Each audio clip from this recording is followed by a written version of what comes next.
SK online টিউটোরিয়ালে তোমাদের স্বাগত। হ্যালো বন্ধুরা, তোমরা সবাই কেমন আছো? আজকে আমরা ডাব্লিউবি এসএসসিতে আসা বিগত বছরের প্রশ্নগুলি নিয়ে আলোচনা করব। আজকে আমরা 2000 সালে এসএসসি পরীক্ষায় যেসব প্রশ্নগুলি আসছিল সেগুলো নিয়ে আলোচনা করব।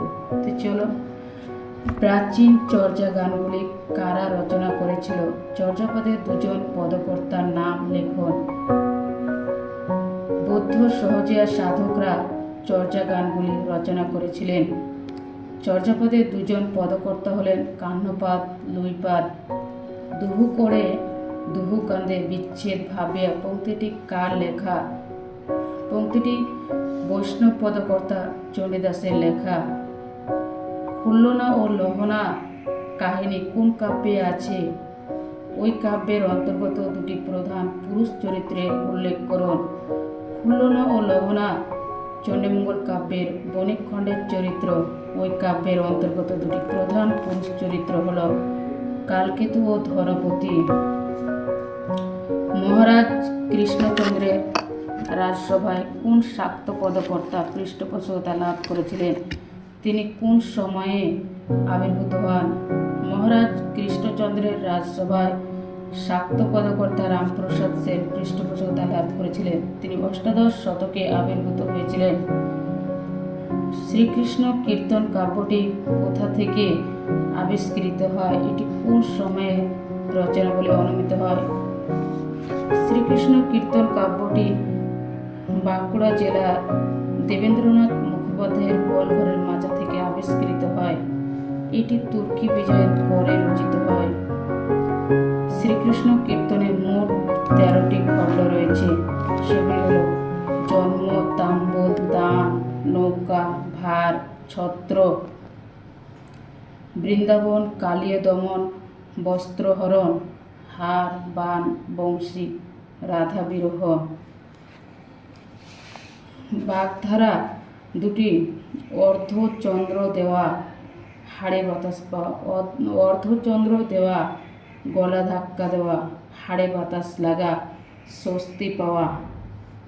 কৃষ্ণদাস কবিরাজ রচিত চৈতন্য জীবনী গ্রন্থটির নাম কি? কি কারণে গ্রন্থটি উল্লেখনীয়? কৃষ্ণদাস কবিরাজ রচিত চৈতন্য জীবনী গ্রন্থের নাম শ্রী চৈতন্য চরিতামৃত। গ্রন্থটি 3টি লীলায় বিভক্ত, আদি, মধ্য ও অন্ত লীলায়। মোট 62টি পরিচ্ছদে গ্রন্থটি সমাপ্ত। রতন, রত্ন থেকে রতন, স্বরভক্তি বা বিপ্রকর্ষ। মহোৎসব, মোৎসব, মৎসব থেকে মোৎসব, অন্যান্য সমীভবন। মঞ্চ থেকে মাচা, নাসিক্যী ভবন। ভাই শ্বশুর থেকে ভাসুর, সমক্ষর লোক। নজরুল রবীন্দ্রনাথকে তার কোন গ্রন্থটি উৎসর্গ করেন এবং রবীন্দ্রনাথ নজরুলকে তার কোন গ্রন্থটি উৎসর্গ করেন? নজরুল রবীন্দ্রনাথকে তার সঞ্চিতা নামক বিখ্যাত কবিতা সংকলন গ্রন্থটি উৎসর্গ করেন এবং রবীন্দ্রনাথ নজরুলকে তার বসন্ত নাটিকা উৎসর্গ করেন। তারাশঙ্করের রবীন্দ্র পুরস্কার প্রাপ্ত উপন্যাস হল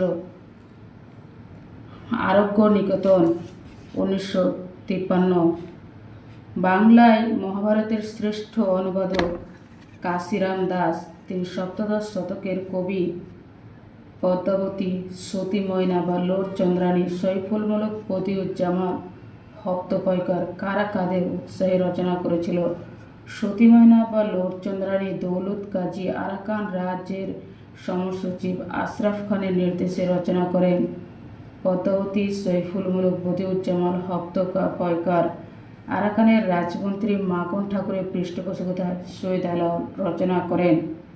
বাংলা ভাষায় ব্যবহৃত 4টি পর্তুগিজ শব্দের উদাহরণ: আলমারি, পেঁপে, আনারস, আলপিন, আলকাত্রা। স্বর্ণলতা, রাজপুত জীবন সন্ধ্যা, অঙ্গরীয় বিনিময়, 2 বোন। এই 4টি উপন্যাসের রচয়িতা কারা? স্বর্ণলতা 1874, তারকনাথ গঙ্গোপাধ্যায়। রাজপুত জীবন সন্ধ্যা 1879, রমেশচন্দ্র দত্ত। অঙ্গরীয় বিনিময় 1857, ভূদেব মুখোপাধ্যায়। 2 বোন 1933, রবীন্দ্রনাথ ঠাকুর। গিরিশচন্দ্র ঘোষের 2টি সামাজিক ও 2টি পৌরাণিক নাটকের সাল সহ উল্লেখ। গিরিশচন্দ্র ঘোষের 2টি সামাজিক নাটক: প্রফুল্ল 1889, বলিদান 1905। 2টি পৌরাণিক নাটক: জনা 1894, অভিমন্যুবধ 1881।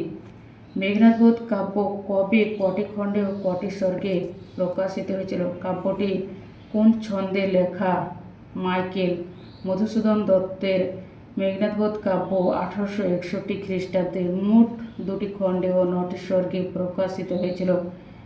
এই কাব্যটি অমিত্রাক্ষর ছন্দে লেখা। প্রবোধ চন্দ্রিকা কে কবে লেখেন? লেখকের অপর 2টি গ্রন্থের নাম উল্লেখ করুন। প্রবোধ চন্দ্রিকা গ্রন্থটি মৃত্যুঞ্জয় বিদ্যালঙ্কার 1813 খ্রিস্টাব্দে লেখেন। তার লেখা অপর 2টি গ্রন্থ হল 32 সিংহাসন 1802 এবং রাজাবলী 1808। অপাদানকারকে এ বিভক্তির প্রয়োগ। অপাদানকারকে এ বিভক্তি হল কালো মেঘে বৃষ্টি হয়।